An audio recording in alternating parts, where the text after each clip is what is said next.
Nakikita kita ng malinaw kapag ako'y natutulog, kung saan ang mga pangako mo ay aking iniingatan. Hawak mo ang aking kamay at nanatili, at sa bukang liwayway ay hindi ka mananakaw palayo.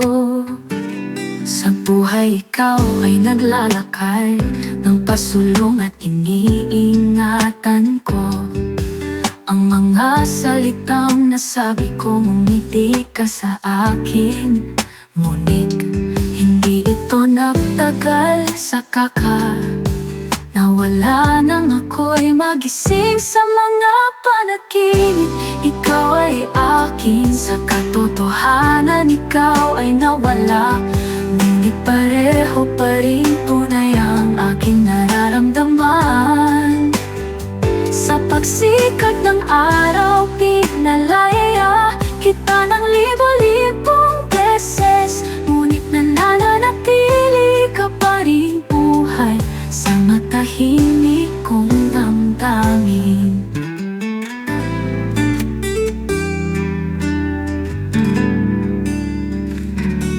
Walang gabi na hindi tayo magkatabi. Kislap ng iyong mga mata ay nakikita ko parati, at ang mga halik mong kay sarap sa pisngi.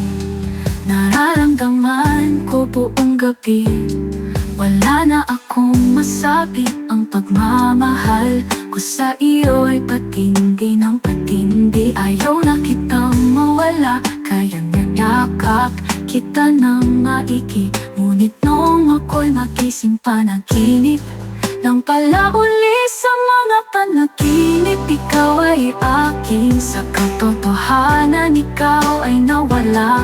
Ngunit pareho pa rin tunay ang aking nararamdaman. Sa pagsikat ng araw, pinalaya kita ng libo-libong beses. Ngunit nananatili ka pa rin buhay sa matahimik kong damdamin.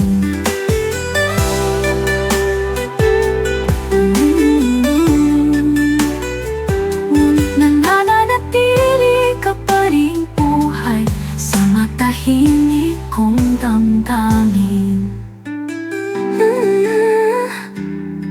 Nananatili ka pa rin buhay sa matahimik kong damdamin. Nananatili ka pa rin buhay sa matahimik kong damdamin.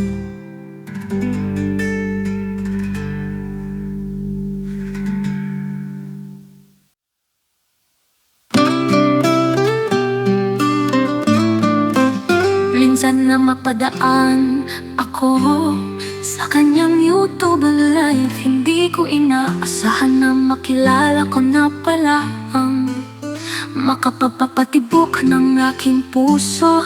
Nabighani ako sa maganda niyang boses. Napakalambing at nakaka-inlove kung magsalita. Napakasaya niyang kakulitan, at kahit bago pa ako sa channel niya, nararamdaman ko na parang matagal na kaming magkakilala. Ang pag-ibig ay bulag kung saan mo na lang ito mararamdaman. Kahit sino pa siya at anuman ang estado niya, pag ang puso na ang umana, hahamakin ang lahat basta't ramdam mo ang pag-ibig mo sa kanya. At siya ang lalaking naging unang minahal ko sa YouTube. Sa tuwing magla-live siya, parati akong nauuna, kasi sobrang nasasabik akong makita siya. Ewan ko ba pag-ibig na kaya itong aking nadarama. Ako ay naguguluhan na talaga, hinahanap-hanap ko na siya. Mula noon nagsimula na ang aklat para isulat ang mga kwento ng buhay. ay pag-ibig patungkol sa aming dalawa. Hindi mo kailanman malalaman kung ang isang bagay ay nakalaan para sa iyo, kung hindi mo ito bibigyan ng tamang pagkakataon. Kaya hindi ko na pinalagpas pa, at sa bandang huli ay naging kami na.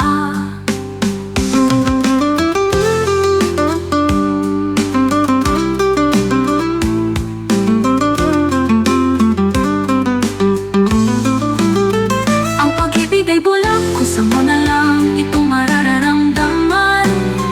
Kahit sino pa siya at anuman ang estado niya, pag ang puso na ang gumana, hahamagin ang lahat basta't ramdam mo ang pag-ibig mo sa